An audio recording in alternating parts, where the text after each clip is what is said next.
Diga amém. Tem crente aí ou não? Hã?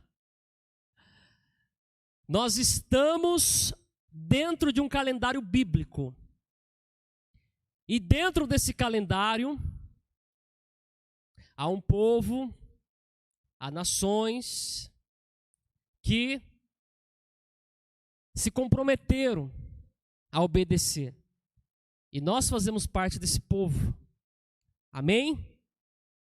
E dentro desse calendário bíblico, nós estamos hoje, sexta-feira, dia 11 de dezembro de 2020, celebrando hoje duas festas. Diga, duas festas. A primeira festa é o Shabat. Amém? Hoje é sexta-feira, hoje é dia de Shabat. E a segunda festa, ou a primeira, você que escolhe a ordem aí, é Hanukkah, a festa da dedicação. Amém? Então hoje você está num calendário bíblico que o próprio Deus determinou, cumprindo duas festas. Amém? A bênção sobre a sua vida. Diga, eu creio. Aleluia. Bom, nessa festa de Hanukkah que nós estamos, há alguém aqui que é a primeira vez presencial que está participando? Tem uma irmã lá, que Deus possa abençoar você. Tem um Alisson aqui, que é a primeira vez na nossa casa. E essa festa Hanukkah é uma palavra no hebraico, que ela significa dedicação. Amém? Eu já vou fazer um breve resumo aqui histórico para que todos possam entender, para que você que já conhece, consolide mais, e de repente você que é a primeira vez que esteja ouvindo possa compreender e entender melhor. Amém? E aqui na nossa igreja, na MIVIP, em Jundiaí, nós temos um tema neste ano de 2020. Amém? Nós estamos vivendo uma temporada de milagres. Diga, eu recebo. Eu recebo isso. Amém? Queridos, olha só. Às vezes nós somos muito ingratos, porque todos os dias ocorre milagre em nossas vidas. Mas sabe por que nós somos ingratos? Porque nós não testemunhamos. Nós não testemunhamos, isso é uma ingratidão, porque Deus faz. Há coisas que Deus fez na minha vida, que eu vivo hoje, que eu orei há tantos anos lá atrás. E tem hora que eu estou pensando, meditando, e eu falo, eu orei por isso e hoje eu tenho isso. E eu tenho certeza que eu não estou sozinho nisso. Muitas vidas aqui vivem isso. Então, nós estamos numa temporada de milagres. Diga, eu creio, amém? E o nosso tema é minha casa, minha vida. E há um decreto que é Efatá. Efatá, amém? Efatá está registrado lá no livro de Marcos, capítulo 7, quando Jesus opera um milagre. A Bíblia diz que havia um homem ali que ele era surdo e ele tinha dificuldade para falar. Dificuldade, ninguém entendia. E trazem esse para Jesus e a Bíblia diz que Jesus, ele coloca os dedos sobre os ouvidos daquele homem que era surdo. E Jesus, com uma outra mão, ele coloca na sua língua, pega a saliva e coloca sobre a língua daquele homem que era surdo e por sua vez não sabia falar. E aí, Jesus diz, Efatá, que é uma palavra grega, que significa abra-te. E a Bíblia diz que naquele exato momento, aquele homem começou a ouvir e a falar. Amém? E assim será sobre nós, sobre a nossa vida espiritual. É interessante porque Jesus, olha só, há alguns milagres de Jesus que ele dava uma ordem. Jesus falava, vai, e estava curado. Mas há alguns milagres que Jesus ele usa algumas coisas terrenas para cumprir sobre a vida. Nós pensamos que é terrena, mas não é, mas é espiritual. Porque Jesus, olha só, embora fosse homem, mas ele era uma autoridade espiritual.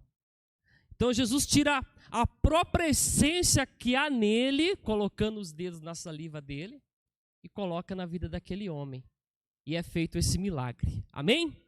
Então, temporadas de milagres, minha casa, minha vida, Efatá.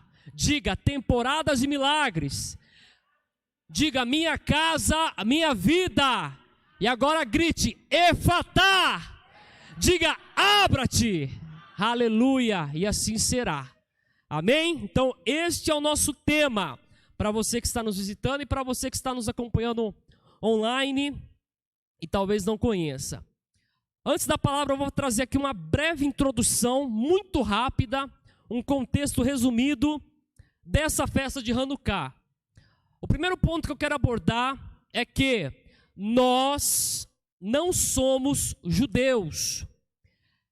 Esse ministério não é um ministério que está colocando uma cultura aqui judaica. Nós somos aliançados com Israel. Amém? Então que fique bem claro para você, vocês são judeus? Nós não somos judeus, judeu é raça, nós somos brasileiros. Mas nós temos uma aliança de amor, uma aliança espiritual por Israel. Por Israel. Israel é o relógio do mundo. O relógio do mundo. Eu estava até conversando isso ontem com os meus pais. Nós ficamos olhando as coisas terrenas que estão acontecendo, que são alguns sinais que até a Bíblia relata, mas a gente só foca naquilo. Só fica olhando, coronavírus é praga, é peste. Presta atenção. O relógio do mundo está em Israel. É lá que está o segredo das coisas. E eu não sei quem viu, mas essa festa de Hanukkah, o start dela foi ontem, na viração do dia. Literalmente, no mundo todo. Em todo o mundo foi ontem, na viração do dia. E ontem, olha que bênção. Ontem, mais uma nação árabe, que se declarava inimiga de Israel, declarou que está restabelecendo as suas relações, que é a nação de Marrocos, fica no norte da África. Então, ontem, Deus operou mais esse milagre. Talvez a gente não conheça, não entenda muito bem disso, né? Mas, para quem é homem, vai ser fácil entender. As mulheres também. É como que se, numa final de Copa do Mundo, Brasil e Argentina, os dois se abraçassem em paz. Foi exatamente isso que aconteceu ontem. A nação de Marrocos restabeleceu todo o seu relacionamento com Israel. E é mais uma nação. Mais uma. Recentemente também, os Emirados Árabes Unidos, onde fica lá Dubai, onde nós iremos um dia, amém? Abu Dhabi, também restabeleceu, a questão de 2, 3 meses atrás, esse relacionamento com Israel. Então, o relógio do mundo está lá. Tudo que ocorre está lá. E nós temos que olhar para lá, amar aquela nação, orar por eles, orar pela paz de Jerusalém, clamar por eles, porque lá irá ocorrer coisas que o mundo ficará horrorizado. De falar, olha, eles falaram o tempo todo e nós não acreditávamos. E não é que ocorreu? O Messias irá reinar lá. Amém? Então, um contexto histórico muito rápido para que você entenda.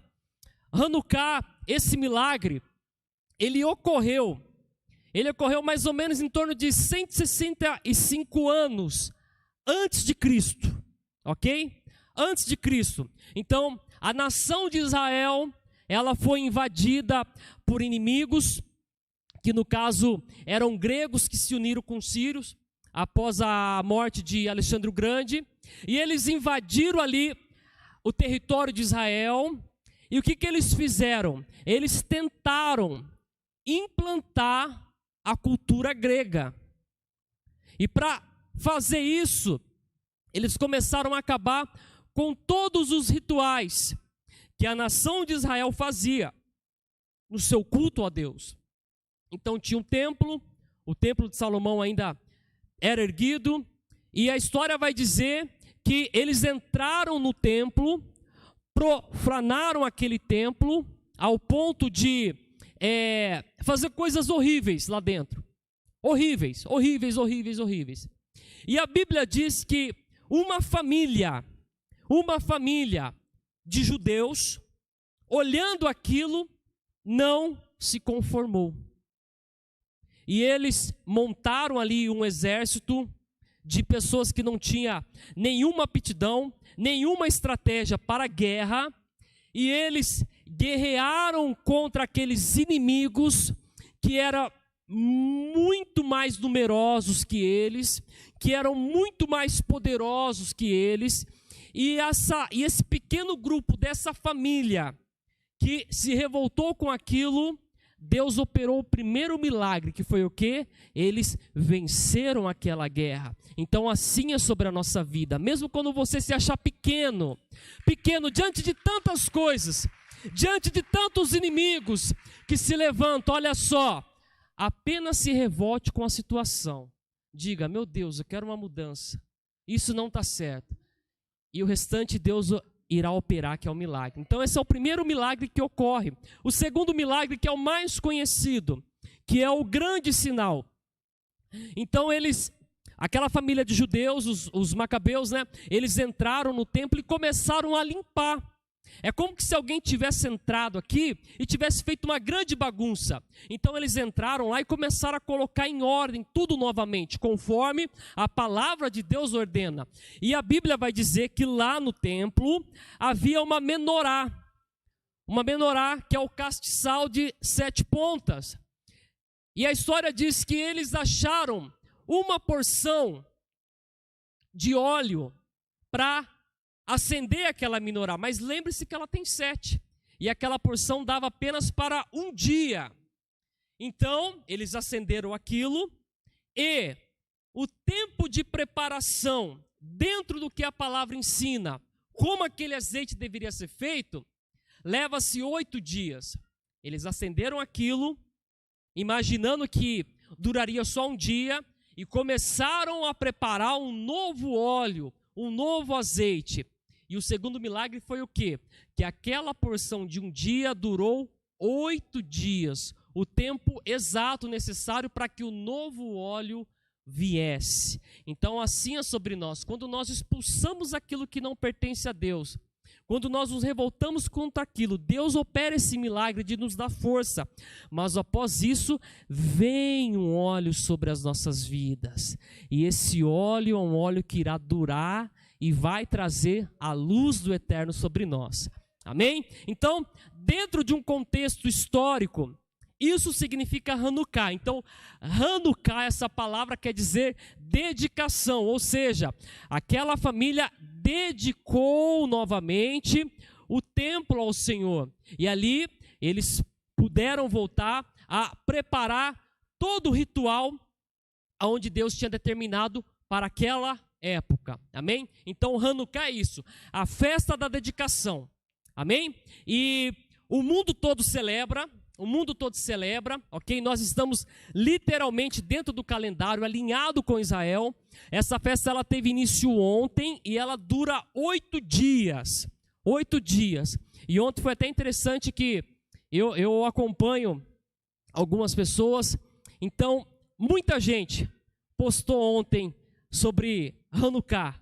Inclusive o Donald Trump, o presidente dos Estados Unidos. Ele postou ontem Happy Hanukkah, marcando lá o Benjamin Netanyahu, o primeiro-ministro de Israel. Então você vê que não é algo que o mundo não conhece mais, não é uma novidade. Todo mundo conhece, mas poucos celebram. E nós estamos aqui nessa segunda noite celebrando o Hanukkah. Amém? Então esse é o contexto histórico. Dentro de um contexto bíblico, pastor, mas nós somos cristãos, nós podemos celebrar, nós devemos celebrar. Lá no livro de João, capítulo 10, versículo 22, eu só vou ler para que tenhamos essa referência bíblica, amém? João 10, 22 vai falar assim, tem um subtítulo que diz, a festa da dedicação, que é a festa de Hanukkah. E diz assim o versículo 22, e em Jerusalém havia a festa da dedicação e era inverno. Olha que interessante. O autor aí, né, ele faz questão de colocar a época, que era o inverno, né? Em Israel agora, do norte até mais ou menos o centro de Israel, é inverno. Inclusive, hoje é sexta, na quarta-feira, o IDF, que é a Força Especial de Israel, o exército de lá, eles postaram no Instagram a primeira neve que caiu no Monte Hermon. Foi exatamente na quarta-feira, ou seja, o que foi escrito aqui há 2000 anos atrás do inverno é o que ocorre lá nos dias de hoje. Então, comprova a veracidade, que isso é autêntico, que aconteceu. Então, a Bíblia nos mostra que Jesus, ele celebrava essa festa também. Não só essa, mas como todas as outras que o próprio Deus determinou. Amém? Então, nós somos salvos na pessoa de Jesus, nós confessamos Jesus como nosso Senhor e Salvador, amém? Nós entregamos a nossa vida para Ele, nós somos cristãos, assim declarado. Talvez você queira nos chamar de crente, protestante, fique à vontade, mas nós servimos a Yeshua, amém? Nós cremos nele como o nosso Salvador, e o nosso maior modelo celebrou essa mesma festa que nós estamos aqui celebrando. Amém? Creio que todos entenderam. Caso ficou alguma dúvida, não se preocupe. Haverá ainda mais 6 dias de festas e com certeza vai ser abordado novamente, ok? Até por pessoas que têm um conhecimento muito maior que isso. E só uma colocação aqui que me perguntaram, né, ontem. O que significa algumas coisas, né? Então, de uma maneira bem resumida, os maiores símbolos, né, que as pessoas veem de Hanukkah e geram dúvidas ou algum tipo de curiosidade são 3. O primeiro está aqui no altar, que essa aqui não é a menorá, ok? A menorá, ela tem 7 braços. Essa aqui é a Hanukkah, ela tem 9 braços. Ela só é acesa, ela só é usada durante a festa de Hanukkah, ok? Durante a festa de Hanukkah, porque durante todas as noites é acesa uma lâmpada. Uma lâmpada. E é engraçado que lá em Israel, eles montam menorá de todos os tipos. Eu vi uma que ali, a parte mais sul de Israel, né? Próxima à faixa de Gaza ali, eles montaram uma menorá, sabe com o quê? Com o resto de foguetes que o Hamas lança em Israel. Pegaram os restos de foguete ali e fizeram a montagem de uma Hanukkah. Então, esse é o primeiro símbolo que vem na nossa mente como quando nós vemos. O segundo símbolo, que eu estou até estranhando a ausência dele aqui, nas outras festas teve, é o peão, é o dado de 4 faces, né? De 4 faces ali, que também é muito colocado isso, né? O que representa aquele dado? Em cada face dele, em cada lado, há uma letra hebraica. São 4 letras, né? E essas 4 letras ali, elas formam uma palavra, que traduzindo significa: um grande milagre ocorreu lá, né? Nessa época, um grande milagre ocorreu lá. É até interessante, não sei se o dado não está em condições, mas quebrou, misericórdia, Senhor, providencia um outro dado. Mas ele é bem legal, porque isso é usado, né, na tradição por crianças. Quando ele foi desenvolvido, quando o povo era perseguido, não podia celebrar suas festas, então foi uma maneira que eles faziam, era como se fosse um código entre eles, né? Quando alguém que conhecesse, visse aquilo, sabia que aquela família era apaixonada, amante, ligada a Israel. Amém? E o terceiro, que é muito conhecido também, é o sonho, é o doce, né, que fala de doçura. Então são esses 3 símbolos mais conhecidos hoje aí pelas pessoas, né? A Hanukkah, que é esse castiçal de 9 pontas. No último dia haverá a entrega dos sonhos aqui, amém? E a Hanukkah, o dado, né, de 4 faces, ou peão, como algumas pessoas falam, e os sonhos. Amém? Glória a Deus. Vamos para a palavra então de Deus. Abra sua Bíblia comigo no livro de Mateus, capítulo 5.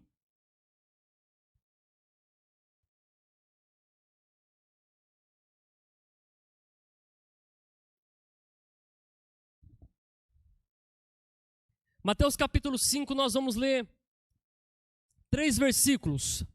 Versículo 14, 15 e 16. Amém? Abra sua Bíblia e vamos ler junto. Diz assim a palavra de Deus. Aqui é Jesus no Sermão da Montanha, declarando essas verdades. E ele disse assim: vós sois a luz do mundo. Não se pode esconder uma cidade edificada sobre um monte. Versículo 15. Nem se acende a candeia e se coloca debaixo do alqueire, mas no velador, e dá luz a todos que estão na casa. Último verso, 16. Assim resplandeça a vossa luz diante dos homens, para que vejam as vossas boas obras e glorifiquem o vosso Pai que está nos céus. Feche seus olhos. Espírito Santo, nessa noite nós, mais uma vez na sua presença, oramos e pedimos que a tua palavra, que é santa, verdadeira, poderosa, venha alcançar todos nós aqui presentes. Senhor, que a tua palavra gere cura, que a tua palavra gere libertação, que a tua palavra consolide tudo aquilo que os céus têm preparado para nós, Pai. E que a tua palavra nessa noite, Pai, seja luz para a nossa vida. Em o nome de Jesus, diga amém. Amém? Queridos, preste atenção em algo. Para acabar com uma cultura, basta simplesmente você apagar a memória de uma geração. Se você quiser acabar com qualquer cultura, você simplesmente pega uma geração e apaga todas as memórias. Como? Inserindo algo novo. Dessa maneira. Foi exatamente... o Felipe trouxe aqui. Esse aqui é o peão, ou dado, né? Tem as letras aqui, que é muito usado, né? As crianças põem no chão e brincam com isso aqui. Obrigado, viu, Felipe? Deixar do lado aqui. Então, é exatamente isso que o diabo, desde quando é diabo, tenta fazer com a igreja. Pegar uma geração e apagar ou adulterar alguns princípios, alguns conceitos. Porque quando você compromete uma geração, as outras, queridos, já está completamente vulnerável. Então, ele é muito voraz, ele é estrategista e, acima de tudo, ele é impiedoso. Ele não tem pena. Ele não tem um coração sentimental. Ele vem para destruir. Ele vem para, de qualquer maneira, tentar nos matar. Mas nós somos a igreja de Jesus, diga amém. A palavra do Senhor vai dizer que ele pode até tentar ficar ao nosso derredor, né? Mas ele jamais vai conseguir nos atingir. Mas isso é sério, porque nós lutamos contra isso diariamente. Talvez hoje, em especial hoje, nessa era, seja o nosso maior desafio, tentar manter na geração que está sendo formada um padrão, uma cultura da palavra de Deus. Não um padrão religioso, não um padrão que o mundo quer, mas um padrão que a Bíblia estabelece, um padrão que a palavra de Deus nos ensina. Isso está registrado lá no livro de Deuteronômio, capítulo 6. Deus, ele é muito, mas ele é muito cauteloso. E ele fala de uma maneira muito aberta do cuidado que os pais devem ter com os seus filhos, de ensinar os preceitos, de ensinar a palavra em qualquer época, em qualquer tempo. Para quê? Para que a geração futura sofra menos. Um exemplo bem fácil. Você que é pai, você que é mãe, você que tem filho pequeno. Quantos conselhos nós, damos para os nossos filhos? Não faça isso, eu já fiz isso, não vai dar certo, vai te machucar. Por quê? A nossa preocupação é o quê? É que ele aprenda e ele não sofra no futuro. E eu vejo que hoje a igreja de Jesus, ela também tem essa preocupação de ensinar uma geração que está vindo a ser uma geração de luz. Diga amém. Olha só, a ser uma geração de luz. Essa festa fala de luz, da dedicação, de resplandecer uma luz. E é isso que Jesus ele faz aqui no livro de Mateus capítulo 5, nesses 3 versos que nós lemos. São palavras eternas, são palavras que o nosso Senhor falou há tantos séculos atrás, mas até hoje ela é viva, poderosa, eficaz, ao ponto de uma vez que é recebida dentro do nosso coração, ela gera uma explosão, ela gera uma vida e ela gera uma mudança, porque é isso que a palavra de Deus faz. A palavra de Deus é viva, poderosa, eficaz, aonde ela entra, ela gera transformação. Eu creio nisso porque eu sou prova disso. Então, o nosso cuidado, a nossa atenção tem que ser: será que estamos nos comportando como luz? Será que a geração que está vindo tem tido o entendimento do que é ser luz?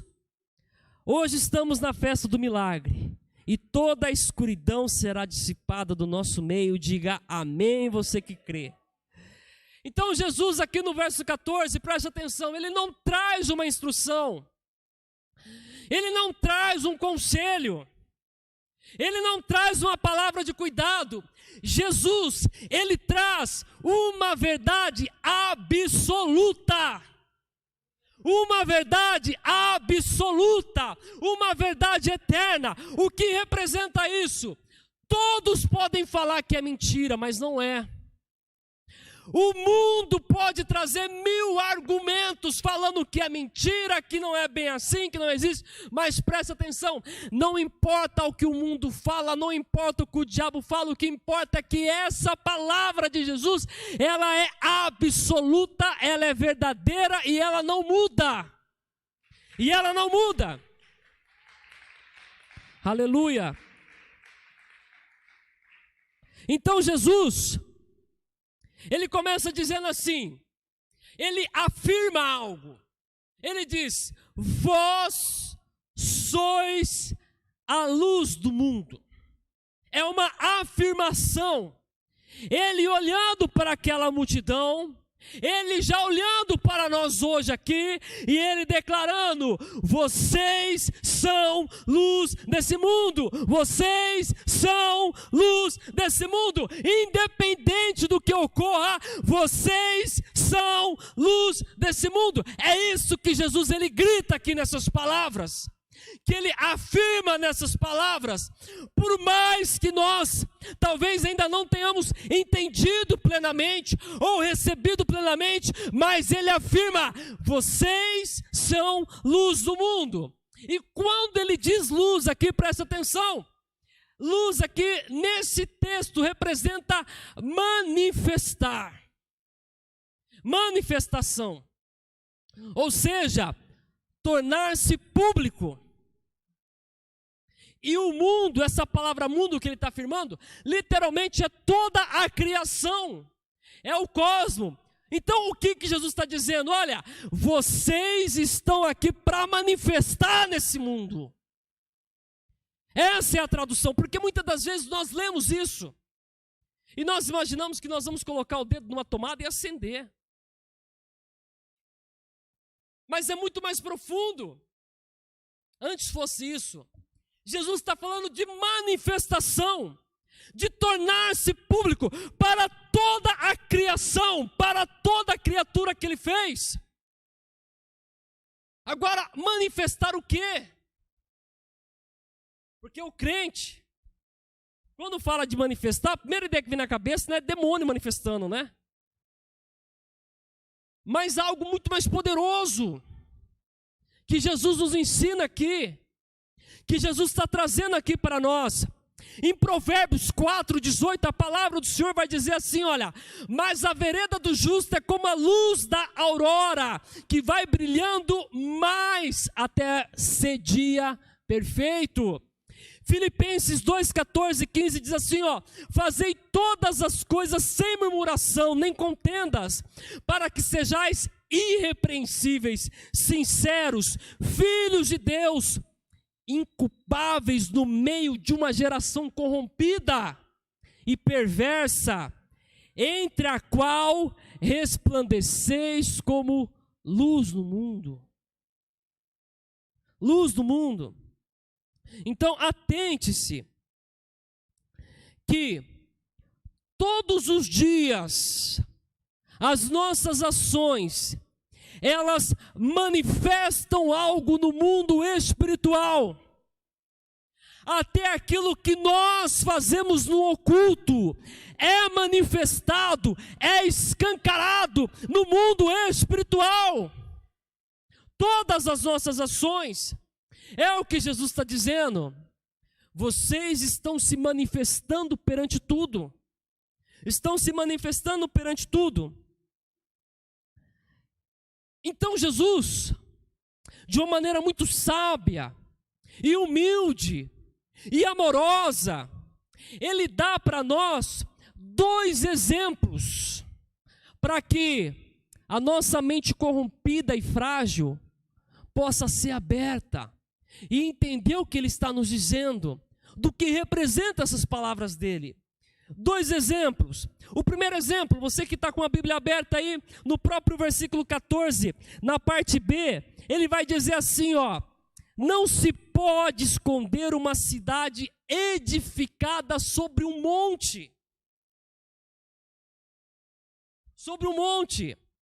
O que representa isso? Primeira ideia que nós temos que entender, o que é cidade edificada? O que é isso? É óbvio que, quando Jesus disse essas palavras, as cidades daquela época eram diferentes das cidades de hoje, né? Hoje, quando nós falamos de cidade, qual é a primeira coisa que vem na nossa mente? Saúde, moradia, transporte público, segurança, educação e assim por diante. É ou não é? Quando fala-se de cidade, né? De política. Hoje, as cidades dessa época, dessa era moderna, é bem diferente daquelas cidades da época de Jesus, de aproximadamente 2.000 anos atrás. A população aumentou não sei quantas vezes aí. Então, o conceito de cidade, né, quando fala aquela Jundiaí, uma cidade boa, tem rodovias, tem aeroporto, tem ferrovia, tem não sei o quê. O conceito que vem é disso para nós, não é verdade? E daqui, preste atenção, daqui 2.000 anos, lá no futuro, esse conceito atual não vai se encaixar mais. Não vai se adequar mais. Porém, preste atenção em algo. Independente da época, seja lá na época de Jesus, uma cidade daquela época, ou uma cidade nos dias atuais, ou uma cidade daqui 2.000 anos, independente do período, há uma coisa, que todas são iguais. Todas são iguais. Uma coisa, sabe o que é?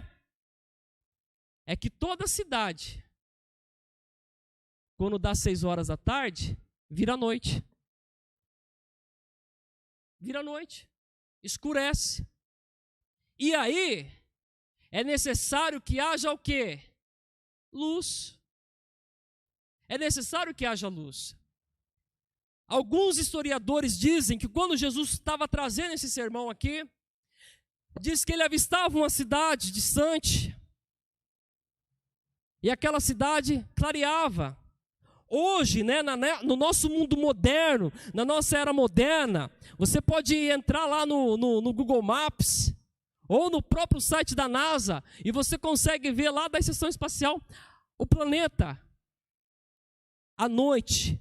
E você consegue ver os países, as cidades, aonde brilha mais a luz e aonde brilha menos a luz. É até interessante quando você foca sobre a Coreia. A Coreia, ela é dividida em 2 partes. Coreia do Norte e Coreia do Sul. A parte do sul, que é a parte de baixo, é toda iluminada à noite. Agora a parte do norte é toda escura à noite, porque falta luz. E de uma maneira que não é coincidência, mas é cristocedência, lá na Coreia do Sul, é um país onde tem a maior igreja do mundo. Maior igreja do mundo, um povo que ora. Por isso que ali na Coreia, entre as duas, é a cidade que mais resplandece. Que interessante, né? Mas voltando aqui. Então, o que ocorre? Todas as cidades, quando chega o período noturno, é necessário que haja luz. É necessário que tenha uma luz que traga claridade ali para aquele lugar. E é interessante que quando nós lemos, são 2 exemplos que Jesus dá. 2 exemplos. E eu confesso que quando eu estava estudando, eu imaginei que estava invertido os exemplos. Que o primeiro deveria ser o segundo e o segundo o primeiro. Já vou te explicar por quê.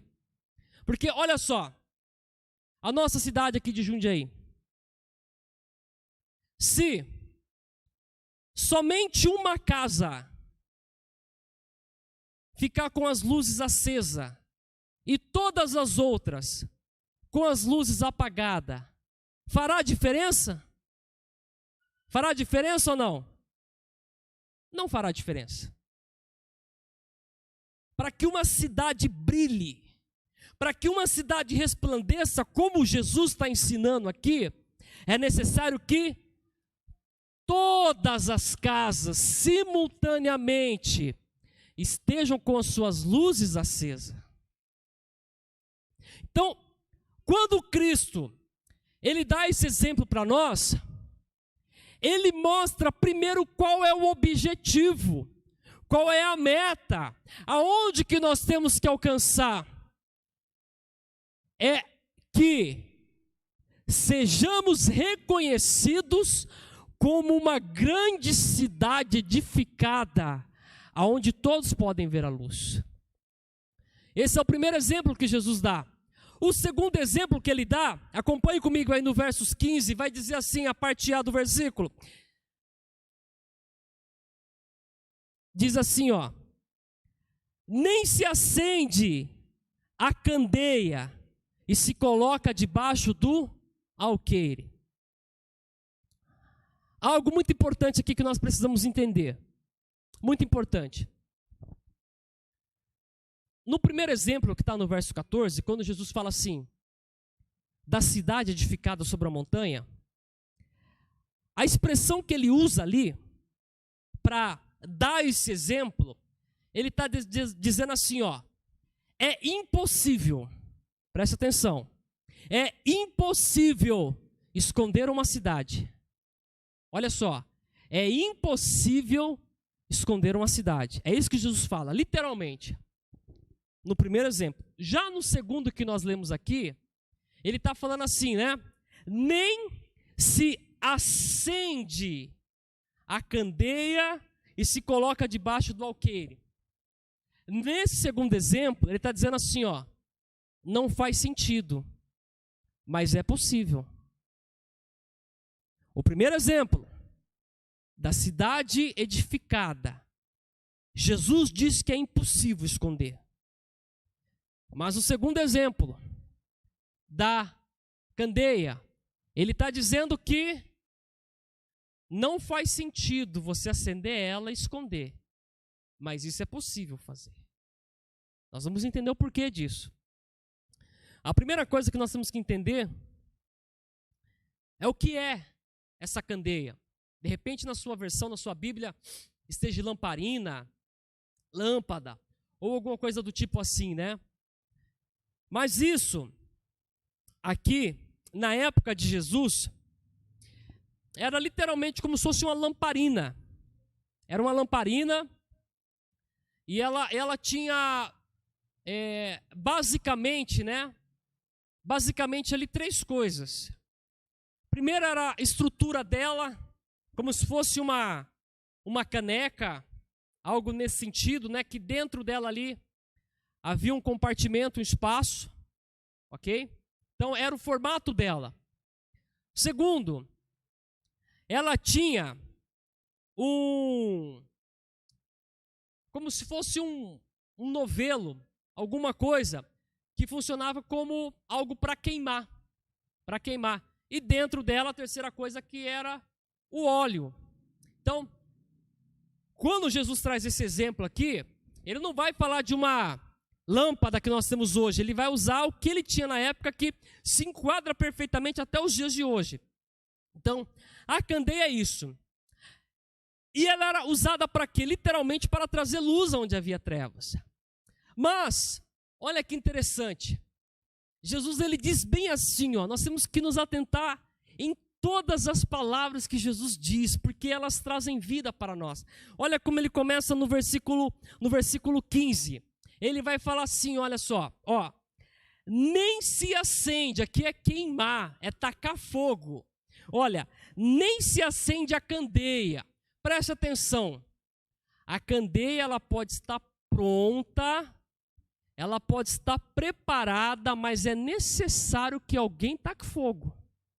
Ela por si só, ela não vai gerar uma faísca ali e começar a queimar. Então, o que Jesus está falando? Que é necessário que venha um fogo para nos queimar, para acender o pavio.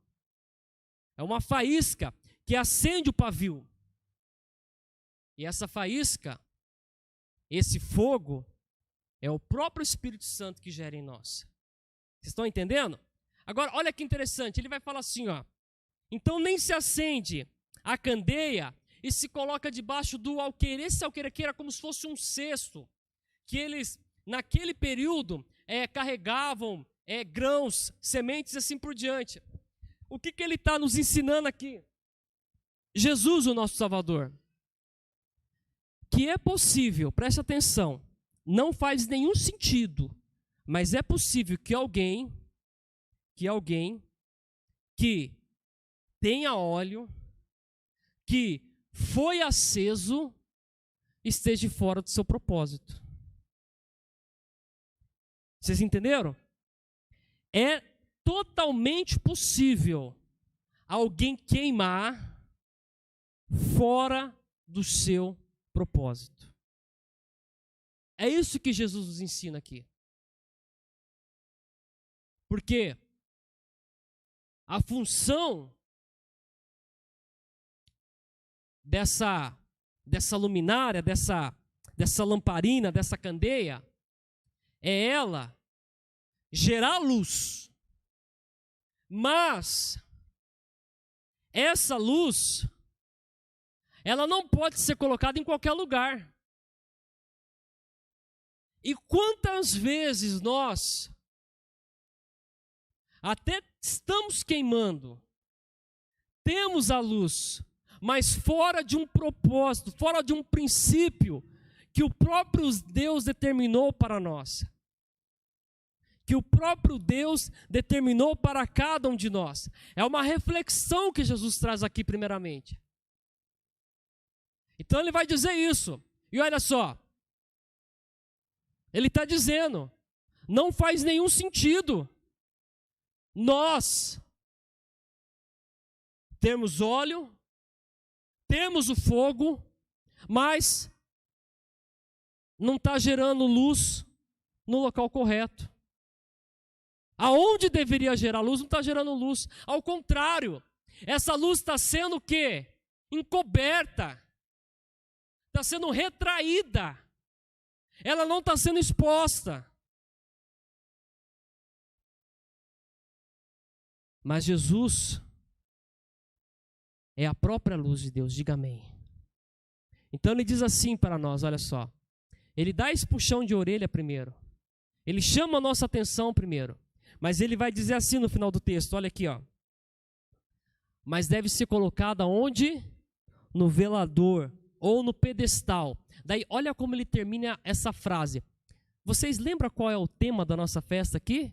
Minha casa, minha vida. Olha como ele termina dizendo. Ele diz assim, ó. É colocada no velador e dá luz a todos que estão em casa. A todos que estão em casa. Qual que é o aprendizado que Jesus está nos dizendo aqui? Meu irmão, nós podemos ter azeite dentro da candeia, o Espírito Santo pode vir e lançar uma chama dentro de nós, mas olha só, mas se dentro de casa não há luz, estamos literalmente fora do propósito. Jesus está falando, tudo isso é possível, mas não faz sentido nenhum. Você pode queimar, você pode manifestar, mas é o seguinte, se dentro da casa não está gerando luz, está fora do propósito. Literalmente fora do propósito. Então nós, todos os dias, com a ajuda do Espírito Santo, temos que buscar nele o direcionamento para que primeiro, preste atenção, primeiro, a nossa luz gere luminosidade dentro da nossa casa.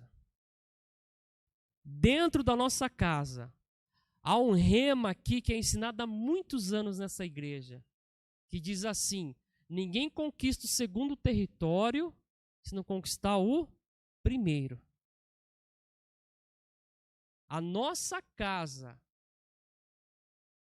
a nossa vida, é o primeiro lugar onde deve ter luz. Não adianta vir para a igreja, vir para a célula, ir para o monte, fazer tudo. Mas se chega em casa, não tem luz. Não adianta. E aí, vem a pergunta, né? Que luz? Jesus falou lá no versículo 14. Que é o quê? É a manifestação. É os nossos atos que nos tornam pessoas públicas.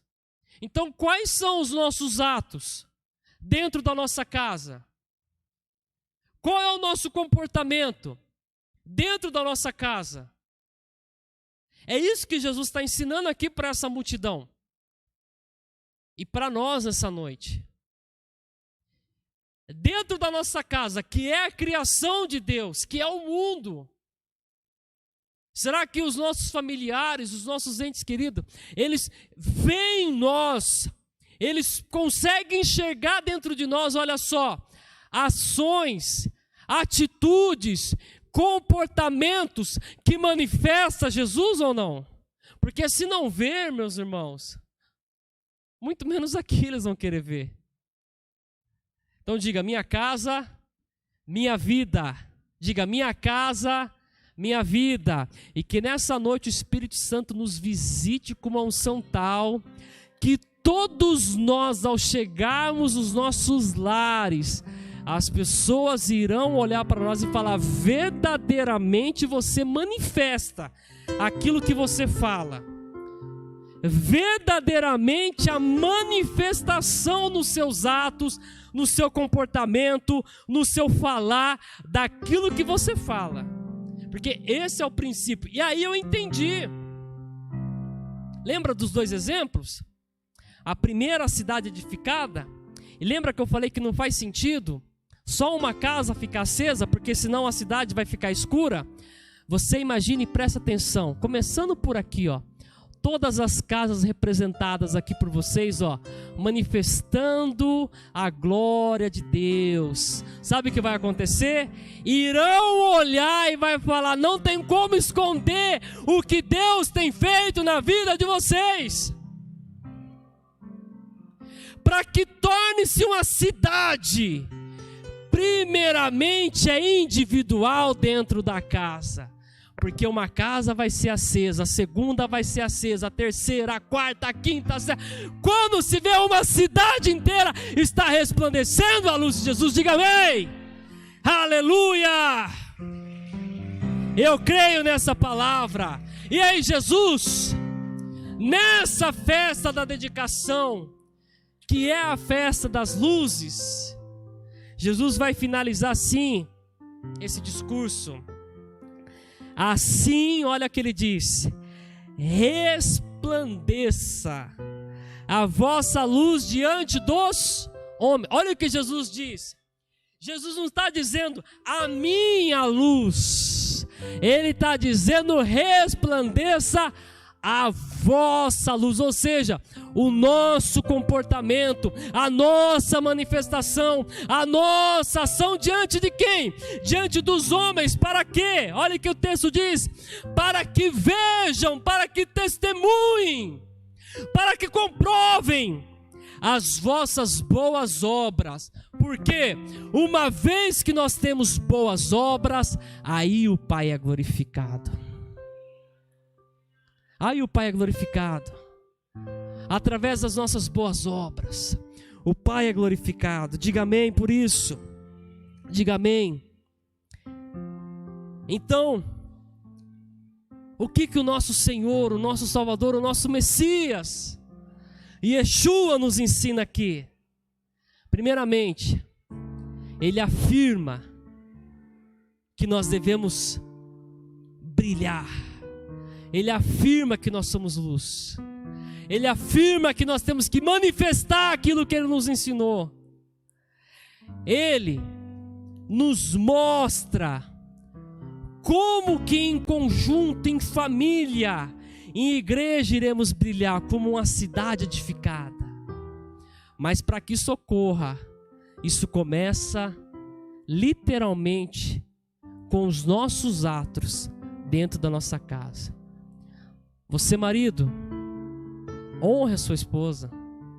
Você, esposa, honre seu marido. Você, filho, honre seus pais. Honre seus pais. Somente através disso, somente através das nossas boas obras, é que o mundo irá testemunhar e glorificar o nosso Pai. Eu quero encerrar essa ministração aqui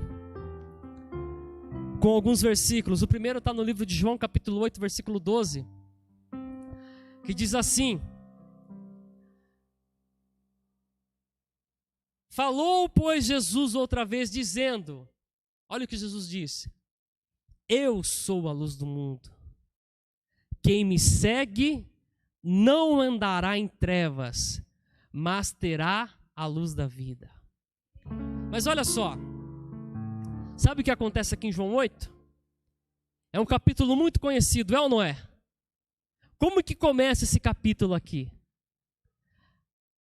A Bíblia vai dizer, preste atenção nisso, que trouxeram uma mulher que foi pega num ato de adultério, diz a palavra de Deus.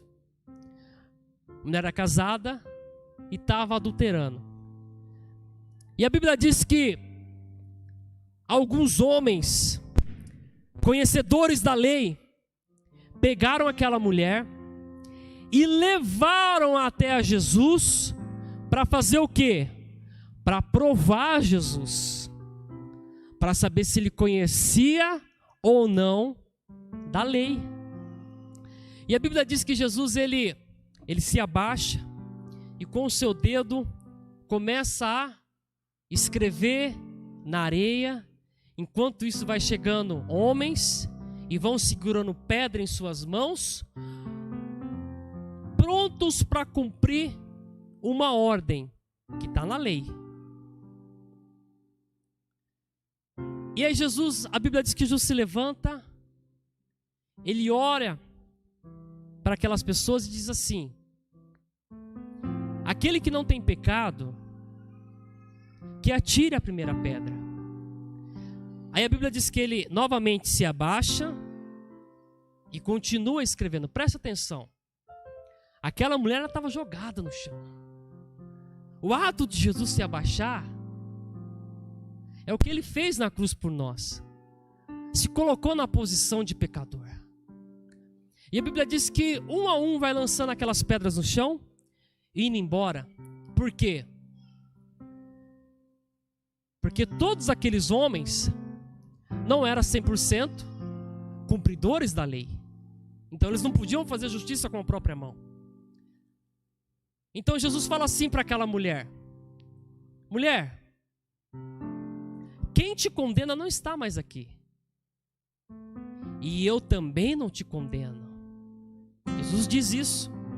Ele diz: vá e não peque mais. Então olha só, eu quero que você entenda algo muito importante nesse versículo que nós lemos aqui, que é o versículo 12, que é o versículo seguinte após essa história. Porque ser luz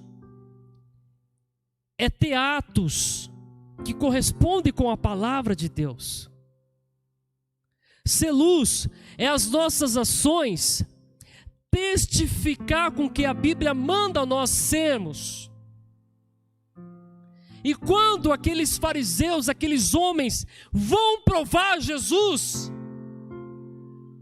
qual que é a luz de Jesus? Qual que é o ato de Jesus?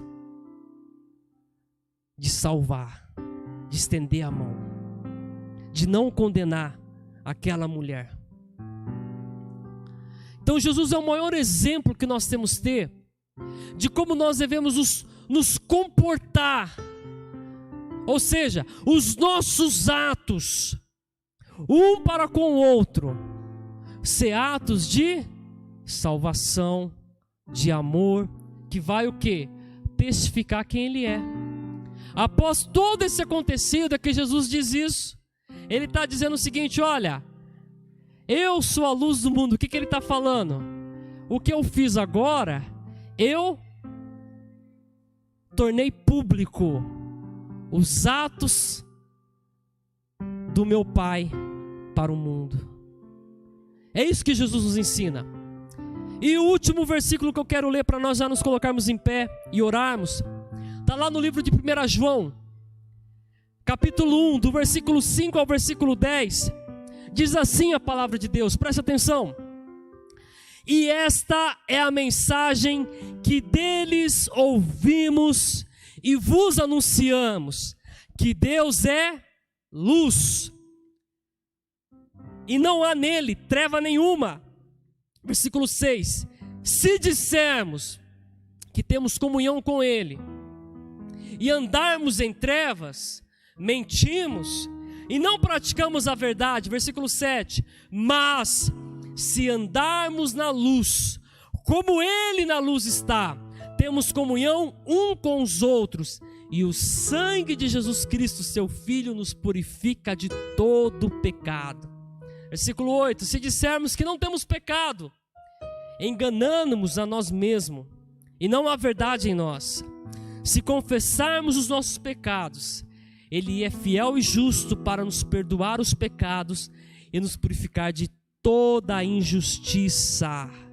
Se dissermos que não pecamos, fazemo-lo mentiroso, e a sua palavra não está em nós. Olha só, de repente nessa noite você até chegou aqui não resplandecendo a luz, mas 1 João 1, do 5 ao 10 diz que Ele nos salvou, que Jesus, o Messias, morreu no nosso lugar para que as ações dele possam ser refletidas em nós e nós possamos refletir para o mundo. É em tudo isso que a palavra de Deus se resume. Tudo isso, ou seja, os nossos atos, ser atos que glorifiquem o Pai. E quando nós glorificamos o Pai, todos podem ver a luz dele em nós. Quero que você se coloque em pé nesse instante. Nós vamos orar ao Senhor, amém?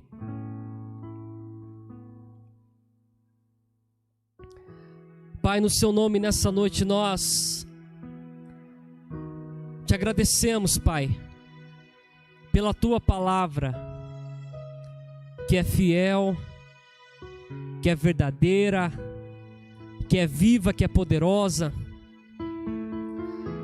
Deus, nessa noite onde nós estamos celebrando, Pai, o segundo dia de Hanukkah, a festa do milagre, a festa da dedicação, a festa da luz. O que nós pedimos agora, Jesus, é que o seu perdão alcance todos que estão ouvindo essa mensagem, Pai.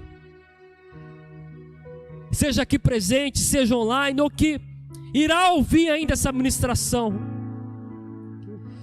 Como nós precisamos do Teu perdão sobre as nossas vidas, Jesus. Deus, e nós pedimos que os nossos atos possam literalmente, Pai, resplandecer a Tua luz, Jesus. Pai, que nós possamos cumprir o propósito ao qual o Senhor determinou, Pai, que é resplandecer dentro das nossas casas. Nós oramos agora, Senhor, por todas as famílias representadas aqui, por todas as casas, Pai, que fazem parte desse ministério, Deus. Cada casa agora alcance nessa noite, Pai, com um milagre especial. Dissipa, Senhor, todas as trevas, dissipa toda a escuridão, Pai. Que cada um, Pai, os pais, os filhos, Senhor, possam, Pai, possam ter zelo, Pai, possam ter prazer um com o outro, possam ter respeito, Pai, possam ter atitudes que tragam os céus, Pai, para as nossas casas. Deus, que venha acessar, Pai, toda a ação do diabo dentro dos nossos lares, Pai. Pai, que venha acessar, Pai, tudo aquilo que o inimigo quer.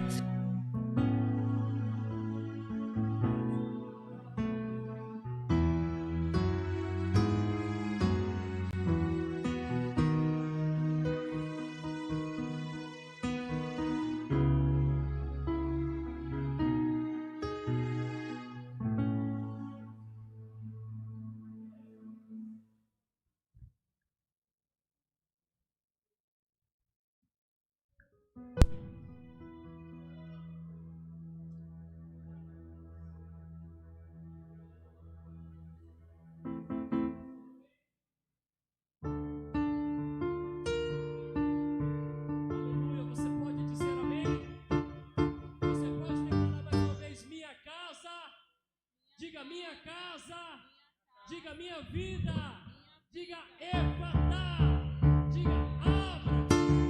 E é isso que Deus irá fazer sobre as nossas vidas. A princípio da luz já está acesa, né, apóstolo? Já acendeu às 18 horas, amém? Então, amanhã continua a nossa festa, todos os dias até quinta-feira, amém? Amanhã estaremos aqui novamente celebrando a festa de Hanukkah, o terceiro dia do milagre. Tenho certeza que Deus tem uma palavra poderosa para você, para sua casa, para sua família. Não falte, amém? Quero convidar o pastor para estar fazendo o encerramento.